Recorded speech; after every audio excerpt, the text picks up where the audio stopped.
কীভাবে ক্যাপকাটে আপনার project delete করবেন। ধরেন আপনি অনেকগুলা ভিডিও অলরেডি করে ফেলছেন, এডিট করে ফেলছেন, এখন সেগুলো জমা হয়ে আছে। সেগুলো আপনি কীভাবে ডিলিট করবেন? তো এই কাজটা করার জন্য আপনাকে ক্যাপকাট ওপেন করতে হবে।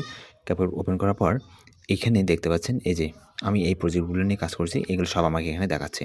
ওকে? এখন এখান থেকে এই যে বাটনটা এখানে যদি আমি ক্লিক করি আমার এই সবগুলো প্রজেক্টই কিন্তু এখানে দেখাচ্ছে। আমি কতগুলো প্রজেক্টে কাজ করছি। এখন এগুলো আপনি যত বেশি কাজ করবেন তত বেশি এখানে থাকবে। তো এগুলো যদি এখানে রাখেন তাহলে আপনার ইয়াটা ভারী হবে খুব। তো এগুলো আপনি ডিলিট করবেন। তো কীভাবে ডিলিট করবেন? এটা সিলেক্টে ক্লিক করলাম আমি। দেখেন আরেকবার দেখাই। এখানে এই যে সিলেক্ট করে ক্লিক করার পর এখানে আপনি এই যে ক্লিক করেন, দেখেন এগুলো সব একসাথে সিলেক্ট হচ্ছে। ওকে? সিলেক্ট হওয়ার পর আপনি যেটা চাচ্ছেন সেটা রাখে অন্য কিছু ডিলিট করতে পারেন। এখানে যে ডিলিট বাটনে চাপ দিলেন, তারপর এখানে ডিলিট। এই যে আমাদের সবগুলো কী হলো? ডিলিট হলো। তবে এখনো ডিলিট হয়নি। এখানে ট্র্যাশে যেয়ে জমা হয়ে আছে। ওকে? তো এখন এই ট্র্যাশটা কীভাবে খুঁজে পাবেন?